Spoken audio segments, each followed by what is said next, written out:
Carter Hayes opened his mailbox and found the wedding invitation that would change everything. He had lived quietly as an elementary school teacher in Philadelphia, driving his old Honda, shopping at thrift stores, letting his ex-fiancée, Brooke Ellison, believe she had escaped a life of mediocrity when she left him for a wealthy surgeon.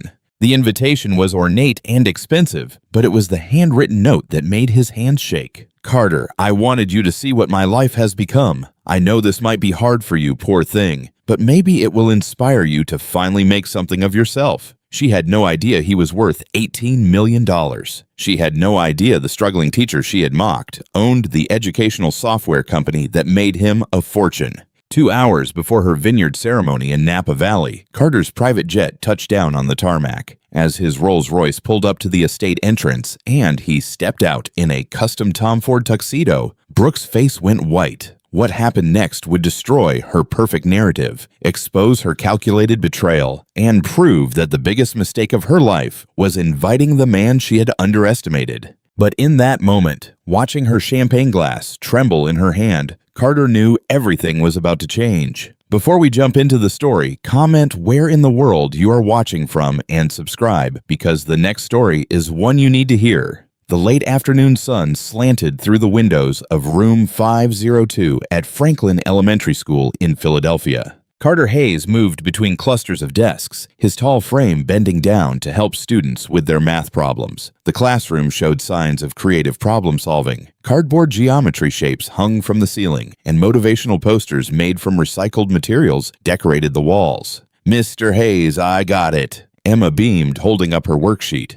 "I used the strategy you showed us with the blocks." "That is excellent thinking, Emma." Carter smiled, his voice warm and encouraging. "Would you like to show the class how you solved it?" As Emma explained her solution to her classmates, Carter watched with quiet pride. The classroom might lack the newest textbooks or smartboards, but his students were thriving through hands-on learning and genuine engagement. After the final bell rang and his students filed out, Carter gathered his worn leather messenger bag and headed to the faculty parking lot. His old Honda Civic sat between newer vehicles belonging to other teachers. The car's faded blue paint and minor dents did not bother him. It ran well and served its purpose. During the drive to his modest one-bedroom apartment in West Philadelphia, Carter's mind drifted to his grandmother, Eleanor. Her words remained as clear as ever. "Do not let money change who you are. Stay grounded in real work with real people." He could still picture her weathered face in the hospital bed, her wisdom cutting through the grief of impending loss. Only his lawyer and financial advisor knew about his wealth, a choice that had shaped every aspect of his life since. Pulling into his apartment complex's parking lot, Carter nodded to Mrs. Ramirez, who was struggling with her groceries. He grabbed her bags despite her protests, carrying them up 3 flights of stairs to her unit.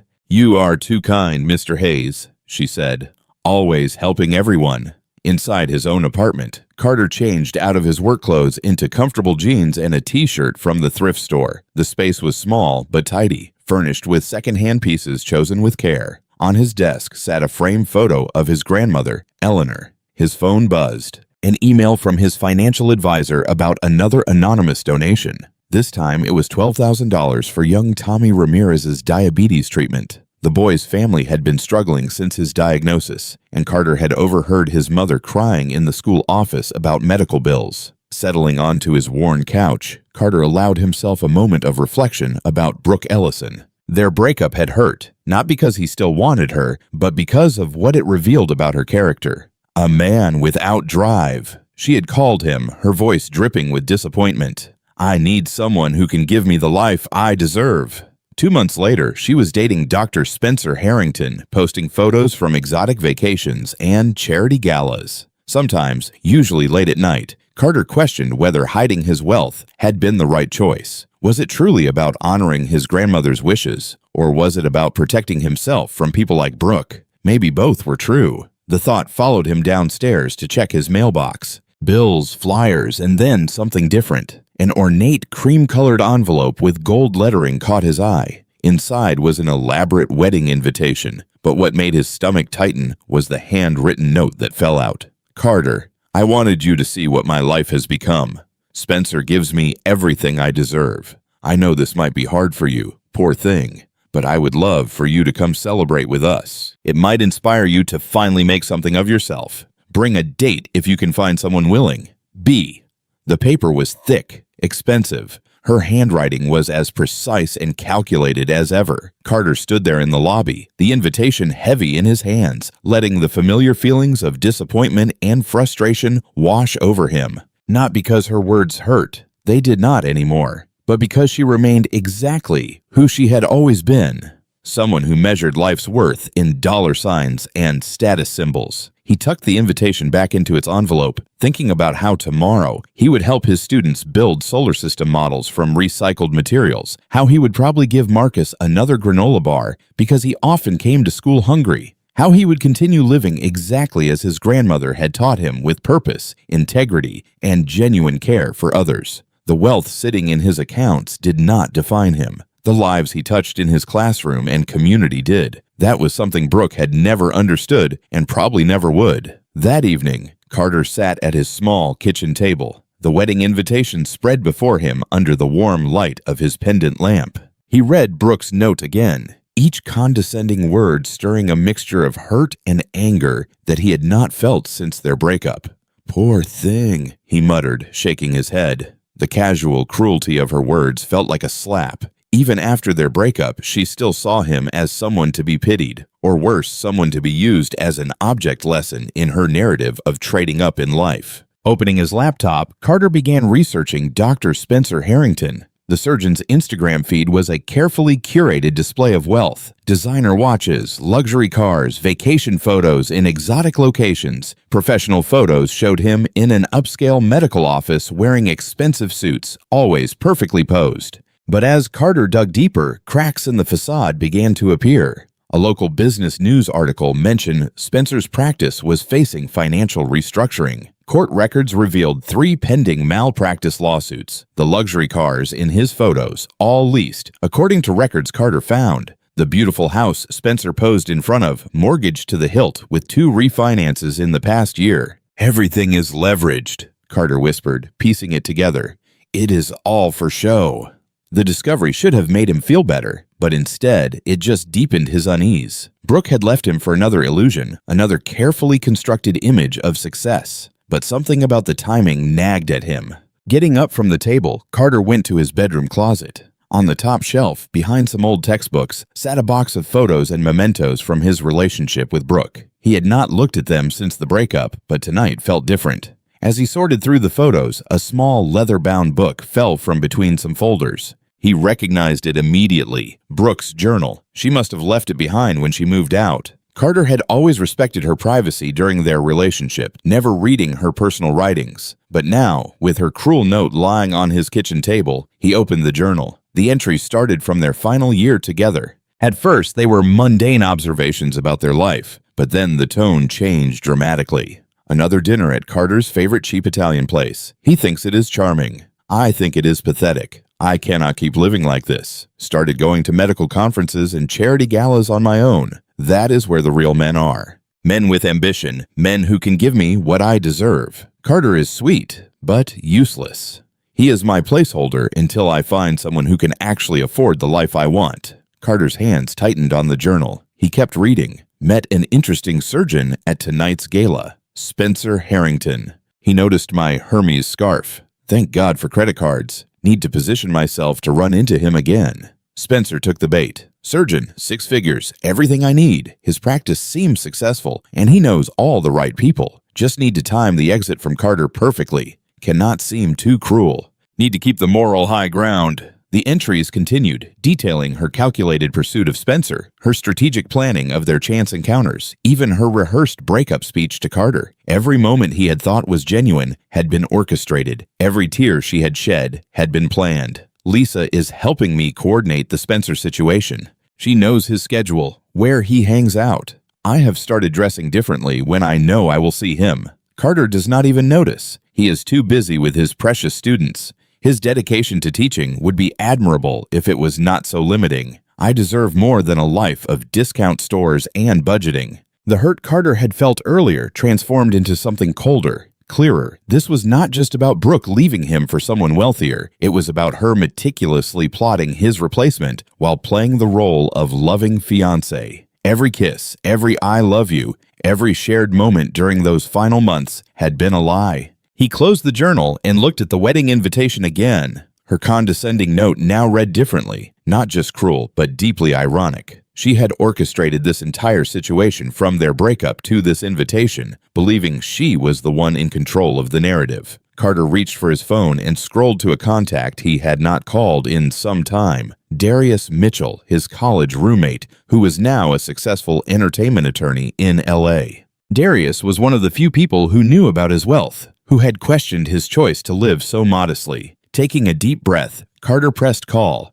After 2 rings, Darius's familiar voice answered. "My man, long time no talk. It is time," Carter said quietly. "I need your help with something." Carter stepped out of his Honda Civic into the crisp morning air of downtown Philadelphia. The towering glass office building reflected the early sunlight as he straightened his simple blue tie. Despite what he was about to do, he kept his usual modest appearance, khakis and a button-down shirt from Target. Inside the sleek conference room, his financial advisor, Sarah Chen, and attorney Michael Brooks were already waiting. Sarah had managed his millions since the LearnBridge sale, while Michael had handled the original software company acquisition. "It is time," Carter said, settling into a leather chair. "Let us make some moves." Sarah raised an eyebrow. "Are you sure? We have worked hard to keep your wealth private all these years." "I am sure." Carter placed Brooks' wedding invitation on the glass table. "I need to start living authentically." Michael adjusted his glasses, reviewing the invitation. "What exactly did you have in mind?"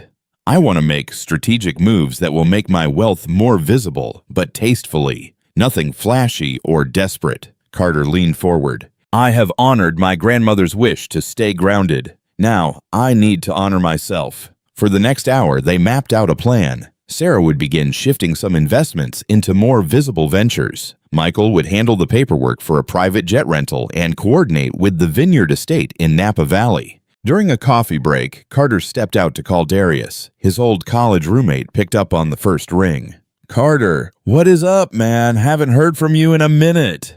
"Darius, I need your help with something. Remember that software company I sold? The one that made you rich while I have been playing humble teacher?" "Yeah, what about it?" Carter explained about Brooks' wedding invitation and his plan. Darius's entertainment industry connections could help understand exactly what narrative was circulating. "Oh man," Darius said, his voice turning serious. "Actually, I heard something about this through mutual friends. You are not going to like it." "Tell me." "Brooke has been spreading this story everywhere. Says you fell apart after she left. That you have been desperately texting her, begging her to come back. She is telling everyone she invited you to the wedding out of pity to help you find closure." Darius paused. She has positioned herself as this benevolent ex who is trying to help her struggling former fiancé move on. Carter's jaw tightened. "And people believe this? It spread through your entire social circle, man. She has got everyone thinking you are this sad, broken guy she had to leave behind for her own good." "Perfect," Carter said quietly. "That makes this even better." Back in the conference room, Carter finalized the arrangements. He would RSVP yes with a +1. The private jet would land 2 hours before the ceremony. A Rolls-Royce would pick them up from the airport. "Book the presidential suite at the Vineyard Estate," he told Sarah. "I heard through Darius that Brooke tried to get it, but could not afford it." "Already done," Sarah replied with a small smile. "The confirmation came through while you were on the phone." Carter pulled out his phone and called Lena Harper. They had been friends for years, long before she launched her successful fashion design business. She answered with her usual warm enthusiasm. "Carter, how is my favorite teacher? How would you like to help me crash a wedding?" "Well, not crash exactly. I was invited, but I need someone who understands both style and strategy." Lena listened as he explained the situation. Her delighted laughter filled the line. "Oh, this is going to be good. Count me in. I will design something perfect for both of us." Over the next hour, they coordinated every detail. The jet would land at precisely the right time. The Rolls-Royce would make its entrance when guests were gathering for pre-ceremony cocktails. Everything would be elegant, tasteful, and impossible to ignore. 1 week before the wedding, Carter sat in his modest apartment looking at the final confirmation email for the private jet service. The schedule was set. Wheels up from Philadelphia at 8 a.m. landing in Napa Valley at exactly the right moment. He picked up the framed photo of his grandmother that sat on his desk. Her warm smile had always given him strength. "I kept my promise, Grandma," he said softly, touching the glass. "Now I get to be fully myself." The autumn sun cast golden rays across the Napa Valley Vineyard's manicured grounds. Crystal glasses clinked as servers weaved through clusters of well-dressed guests, offering champagne and hors d'oeuvres during the pre-ceremony cocktail hour. The air carried the sweet scent of roses mixed with the earthy aroma of aged wine barrels. Brooke Ellison, radiant in her pre-wedding white cocktail dress, held court near the stone fountain. Her diamond engagement ring caught the light with every animated gesture as she chatted with a group of admirers. "Everything is just perfect," she gushed, taking another sip of champagne. "Spencer and I wanted an intimate celebration with just our closest 300 friends." She laughed musically, touching the arm of an older woman in Chanel. "Oh."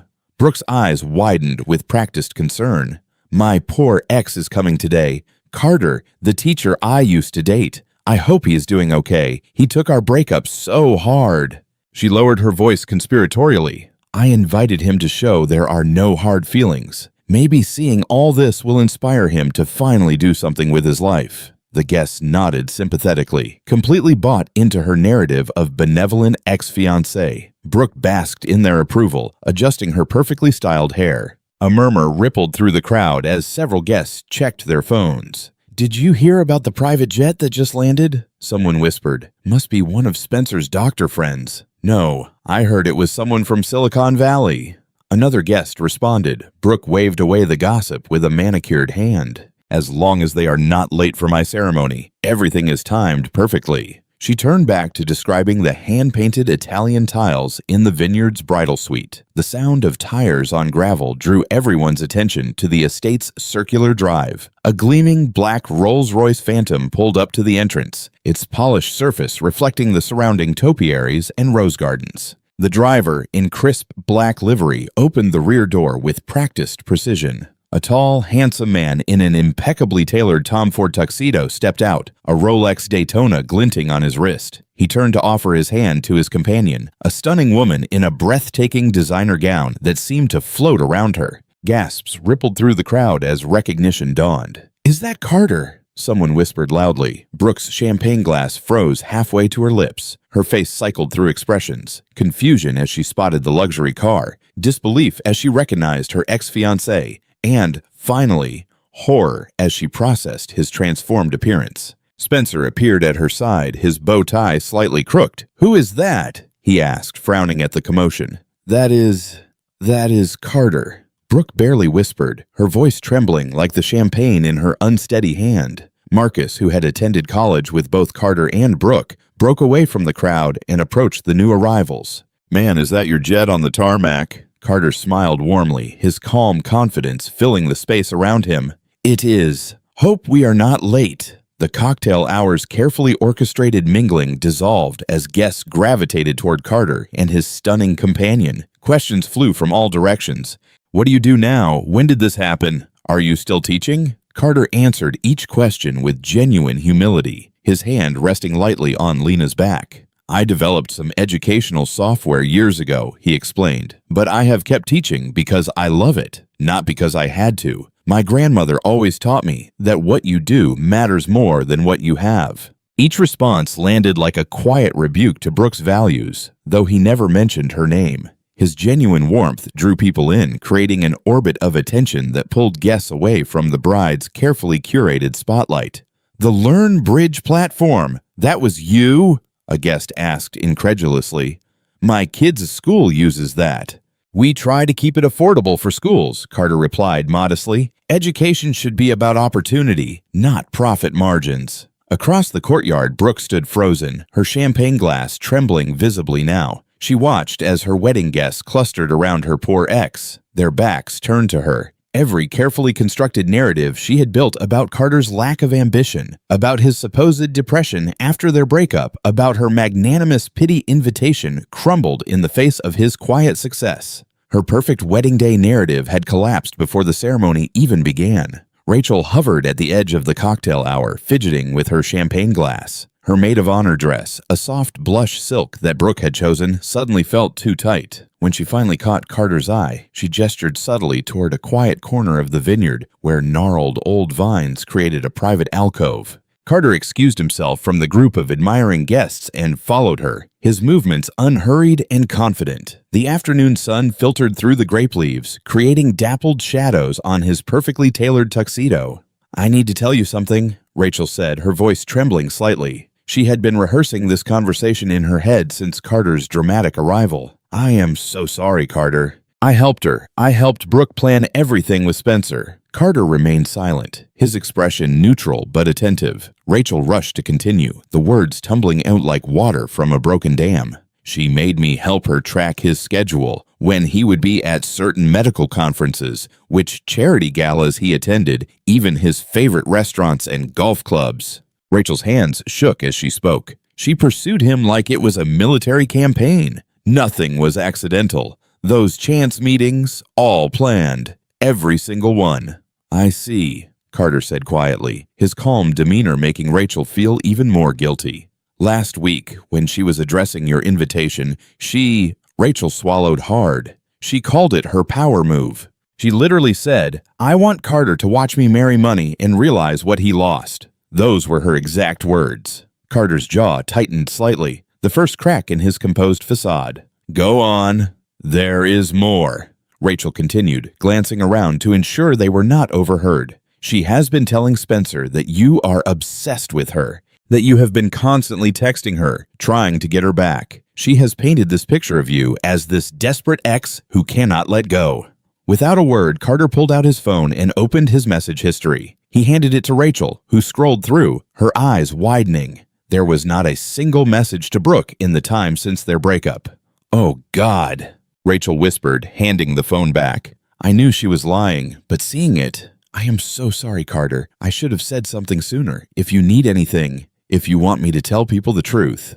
"Thank you, Rachel," Carter said genuinely. "But the truth has a way of revealing itself." Across the courtyard, Carter spotted Mr. and Mrs. Ellison standing somewhat apart from the crowd. He remembered Sunday dinners at their house, Mr. Ellison's dad jokes, Mrs. Ellison's warm hugs. They had always treated him like family. He made his way over to them, noting how Mrs. Ellison's eyes welled up at his approach. "Carter," she said softly, reaching out to touch his arm. "You look wonderful. We have missed you, son," Mr. Ellison added, his voice gruff with emotion. "I have missed you both, too," Carter replied sincerely. Mrs. Ellison wiped at her eyes carefully. "We never understood why she left you. We tried to talk to her, but she said you were not ambitious enough, that you would never—" She trailed off, embarrassed. "I heard you have done very well," Mr. Ellison said. "The jet, the car." Carter nodded, choosing his words carefully. "I have been blessed professionally, but I chose to stay in teaching because it matters to me. I have been funding educational initiatives and scholarships anonymously. It is important work."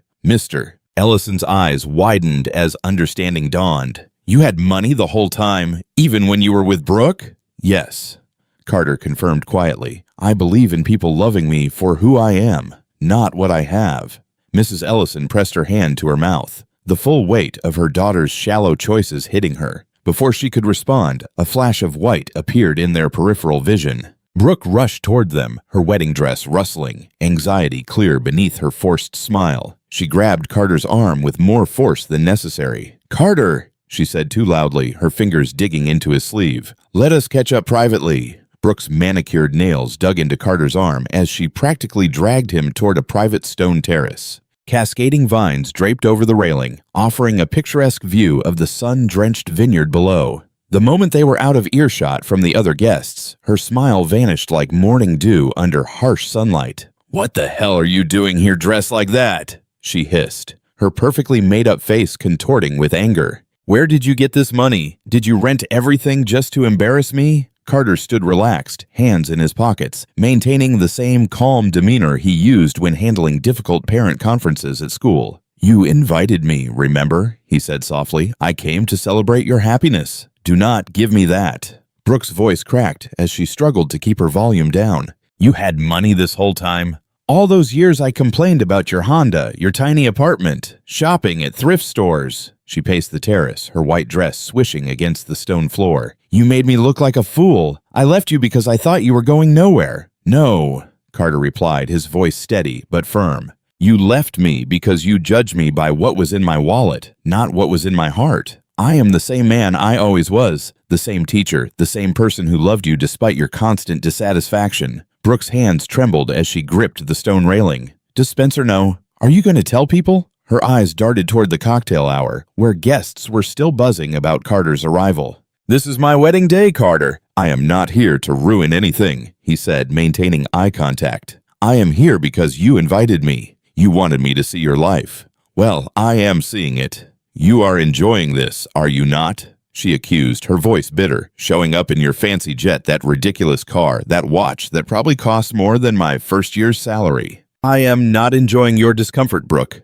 Carter interrupted gently. I am just existing as myself. The only difference is now you can see what was always there. She stepped closer, lowering her voice to a whisper. You could have told me. We could have had all of this together. Could we? Carter asked, raising an eyebrow. Would it have been real? Or would you have just loved what I could give you? Brooke opened her mouth to respond, then closed it. For the first time, genuine uncertainty crossed her face as she realized she could not control this narrative. The story she had carefully crafted about her poor ex had shattered, and there was no way to piece it back together. They returned to the reception separately. Brooke rejoined Spencer at the head table, plastering on her camera-ready smile. Carter took his assigned seat for dinner, finding himself next to one of Spencer's colleagues, Dr. Peterson, who was already several glasses deep into the wedding wine. Hell of an entrance, Dr. Peterson said, loosening his bow tie. You know, Spencer has been talking about this wedding for months. Needed it to be perfect. He took another long sip of wine. Course, that was before the lawsuit. Carter carefully cut his steak. Lawsuit? Malpractice, Dr. Peterson continued, his words slightly slurred. Bad knee replacement. Patient is claiming nerve damage. Between you and me, Spencer's practice is hanging by a thread. Bank is breathing down his neck. Credit cards maxed out. He leaned in conspiratorially. All this? He gestured at the elaborate reception. Smoke and mirrors, my friend. The cars, the clothes, the country club membership, it is all leverage to the hilt. The surgeon topped off his wine glass, spilling a few drops on the white tablecloth. That is why he needed someone like Brooke. Told us he found the perfect woman. Beautiful, makes good money, and does not ask too many questions about finances. Dr. Peterson chuckled darkly. He needs her more than she knows. Carter absorbed this information silently, watching Brooke and Spencer at the head table. They were both smiling, both playing their parts perfectly. Two people using each other, each thinking they were the one in control. More wine? Dr. Peterson offered, already reaching for the bottle. No, thank you, Carter replied, his mind piecing together the full picture of their relationship. A house of cards built on mutual deception. At a nearby table, Darius Mitchell swirled his wine glass, his voice carrying just enough to catch the attention of surrounding guests. You know, I have known about Carter's success for years, he mentioned casually to the group. But that is not what makes him remarkable. A woman in a navy cocktail dress leaned forward. What do you mean? Well, Darius continued, setting down his glass. While everyone thought he was just getting by on a teacher's salary, he was quietly changing lives. Last winter, he found out one of his students needed emergency surgery. Family could not afford it. Darius paused, letting the information sink in. Next thing you know, the hospital received an anonymous donation covering every penny. The guests exchanged glances, their expressions shifting from curiosity to amazement. That is not all. Darius went on, his voice warm with pride for his friend. He has funded entire classroom renovations, supplied technology for underfunded schools, created scholarship programs. He has given away more than most people make in a lifetime. He smiled, adding, and he never wanted credit, just wanted to help. Like ripples in a pond, the information spread from table to table. Whispers turned to open discussion. Guests who had earlier heard Brooke's dismissive comments about her poor ex now viewed those words through a different lens. Can you believe she called him poor thing in that invitation? One guest muttered to another, and all this time he was secretly funding charitable causes while she was chasing status. Another replied, shaking her head. At the bar, Spencer Harrington swayed slightly, his sixth glass of champagne making his movements unsteady. His eyes locked onto Brooke, who was trying to maintain conversation with her bridesmaids while clearly aware of the shifting atmosphere in the room. Spencer stumbled over to her, his face flushed. "Did you know?" he demanded, grabbing her elbow. "Spencer, you are drunk," Brooke hissed, trying to pull away. "Not now." "Did you know he had money?" Spencer pressed, his voice rising. "Is that why you invited him? Are you still in love with him?" Heads turned toward their increasingly visible confrontation.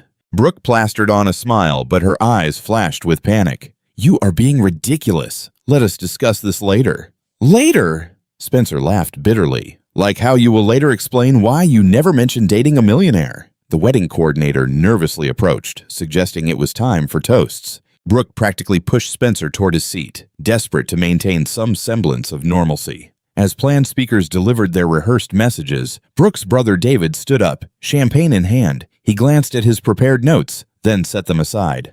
"I had a whole speech written," he began, "but I need to say something else. Something about the kind of person Carter Hayes is." He looked directly at his former would-be brother-in-law. "What most people do not know is that some time ago, our mom got sick, really sick. The medication she needed was not covered by insurance, and we were struggling to figure it out." Brooke's smile froze on her face. She had not heard this story. Then, suddenly, David continued, his voice thick with emotion. "The pharmacy called, said an anonymous donor had paid for a year's worth of medication. We never knew who it was." He turned to Carter. "Until today, when I finally connected the dots. The timing. The way you asked about Mom's health afterward."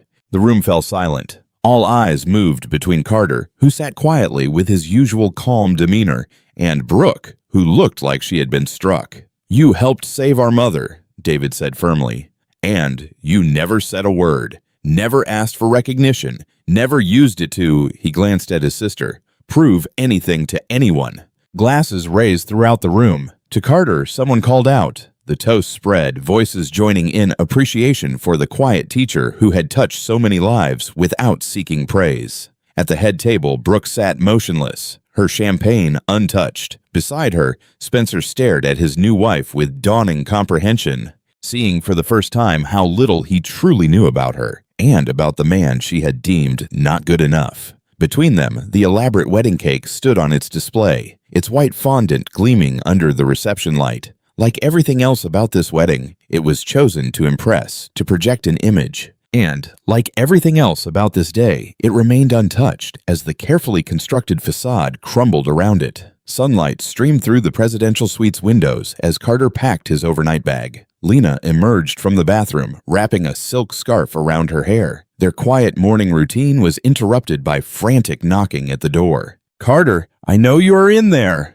Brooke's voice cracked with desperation. Lena raised an eyebrow. "Want me to handle this?"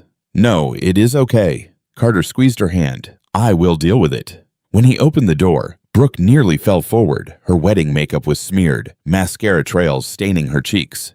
Her designer dress from the night before was wrinkled, suggesting she had not changed or slept. "You," she stumbled into the room, pointing an accusatory finger. "You destroyed everything." "Good morning to you too, Brooke." Carter's voice remained steady. "Do not patronize me." She paced frantically. "My wedding day, my perfect day, and everyone was talking about you instead of celebrating me. Spencer and I fought all night because of you." Carter leaned against the dresser, arms crossed. "I attended your wedding as an invited guest, nothing more. In a private jet? With a Rolls Royce?" Her laugh was bitter, hysterical. "You planned this. You wanted to humiliate me." "No, Brooke. I simply arrived as myself. Everything that happened after came from choices you made long before I got here." She ran her hands through her disheveled hair, switching tactics. Tears welled up in her eyes. "Do you know how hard this is for me? Finding out that everything I thought I knew was a lie? You mean like finding out someone you loved was using you as a placeholder?"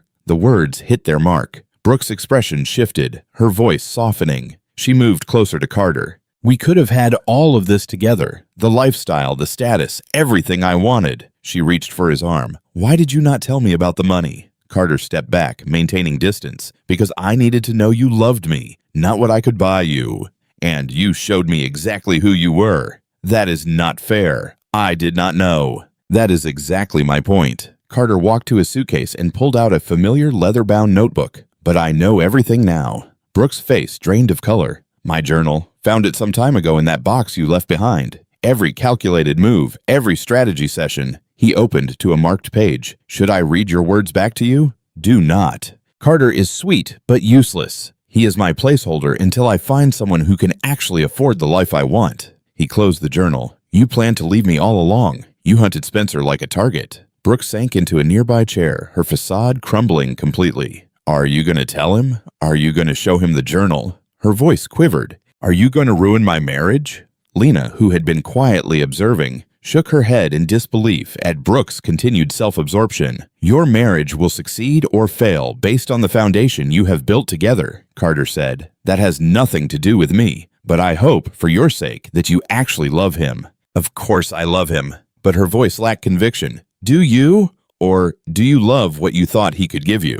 Carter placed the journal on the table between them. Because a life built on what someone has instead of who they are is not a life, Brooke. It is a transaction. She stared at the journal, tears falling freely now. You do not understand. You cannot understand what it is like to want more. I understand wanting more perfectly well, Carter interrupted. I just never confused more with better, and I never sacrificed who I was to get it. The hotel room phone rang. Their car was ready. We need to head out, Lena said softly, gathering their bags. Brooke stood unsteadily. So, that is it?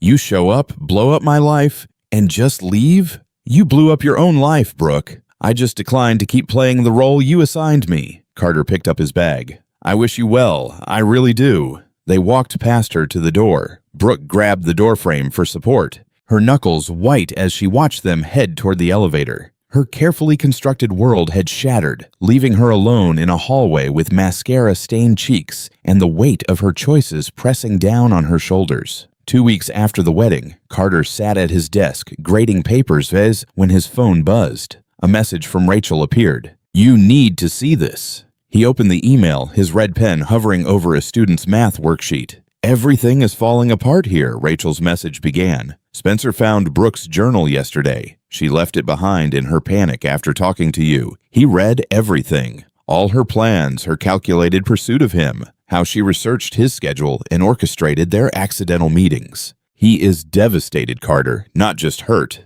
but humiliated. Carter set down his pen, leaning back in his chair. The afternoon sun cast long shadows across his classroom's empty desks. Spencer's family, they are old money, very traditional. They already had doubts about Brooke. Now that they know she basically hunted him like a target, they have pulled their financial support from his practice. They are calling her a social climber and saying she trapped their son. The message continued, but that is not even the worst part. Remember how Brooke always had the newest designer everything? Turns out she has been under investigation at work. The wedding expenses drew attention to her expense reports. She has been inflating charges for years, pocketing the difference to fund her luxury lifestyle. We are talking tens of thousands of dollars, Carter. The company is building a case against her. Criminal charges are possible. Carter rubbed his temples, remembering all the times Brooke had bragged about her expense account, her casual mentions of business dinners at five-star restaurants. The social fallout is brutal, Rachel wrote.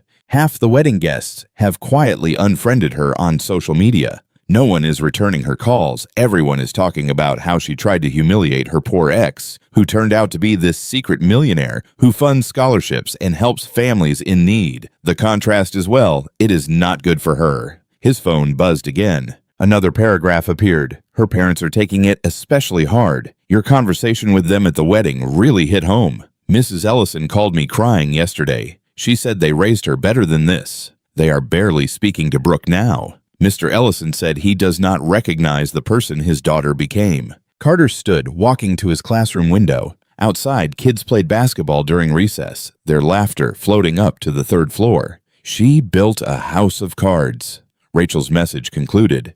And you just stood there being yourself. The wind did the rest. I feel guilty sometimes being part of her schemes, but watching you handle everything with such grace, it taught me something about dignity. Thank you for that. He stared at his phone for a long moment before opening his messaging app. He typed a final message to Brooke. I hope you find what you are looking for, but I hope more that someday you figure out what that should be. His thumb hovered over the send button before pressing it. Then he blocked her number, deleting their message history. That evening, Darius visited his apartment, bringing takeout from their favorite Thai place. They sat on Carter's balcony, the city lights twinkling below. "You are quiet tonight," Darius observed, reaching for the pad Thai. "Just thinking." Carter pushed his food around his plate.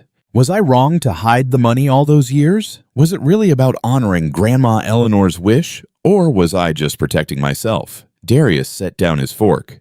"Why does it have to be one or the other?" "What do you mean?"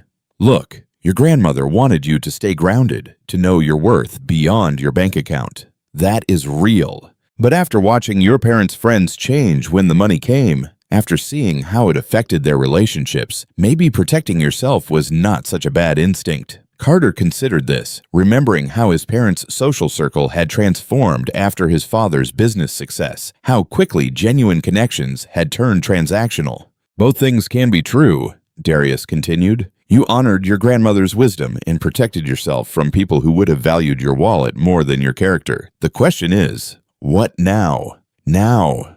Carter looked out over the city. "Yeah, now. You are not the same person you were before. Maybe it is time to think about building relationships on complete honesty from the start." The truth of Darius's words settled over them as they sat in comfortable silence, the city humming below, the future unfolding with new possibilities. 6 months later, a crisp autumn breeze rustled through the colorful leaves as Carter pulled into the school parking lot in his new Tesla Model 3. The car was a careful choice, environmentally conscious and practical, yet not flashy enough to draw attention. It represented the balance he had finally found between his wealth and his values. Mrs. Ramirez, the school secretary, waved as he walked in. "Mr. Hayes, the new computers for the STEM lab arrived this morning." "Perfect timing," Carter smiled. "The kids will be excited to start their coding project." The hallways looked different now. Gone were the worn-out posters and outdated equipment. Through his newly established Eleanor Hayes Foundation, named after his grandmother, the school had received funding for technology upgrades, art supplies, and even a small recording studio for the music program. In his classroom, student projects lined the walls.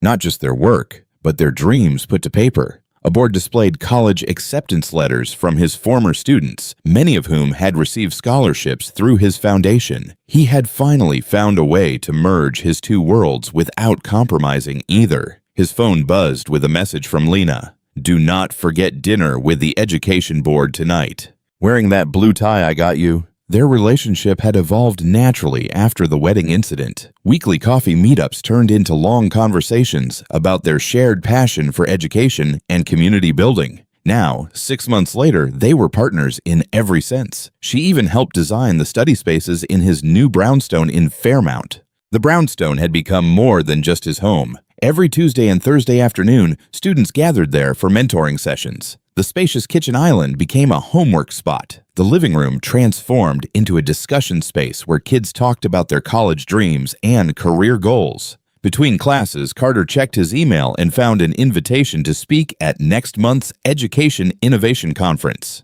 The topic: Purpose-Driven Success, Building Character Before Building Wealth. He had been sharing his story more openly now, helping others understand that true success came from aligning actions with values. During lunch, he overheard two teachers discussing Brooke. The news had traveled through Philadelphia's professional circles. She had lost her marketing executive position after the expense fraud investigation. Now she worked at a smaller firm, earning less than half her previous salary. Her carefully curated social media presence had gone quiet. Through mutual friends, Carter had heard about her life with Spencer. Their marriage had devolved into a cold arrangement, both too proud to admit failure, too financially entangled to separate. They lived in a smaller house now, Spencer's practice struggling after his family withdrew support. They maintained appearances at social events, but everyone saw through the facade. Carter felt no satisfaction in her downfall. Instead, he felt a quiet gratitude for the lessons his grandmother had taught him about authentic living.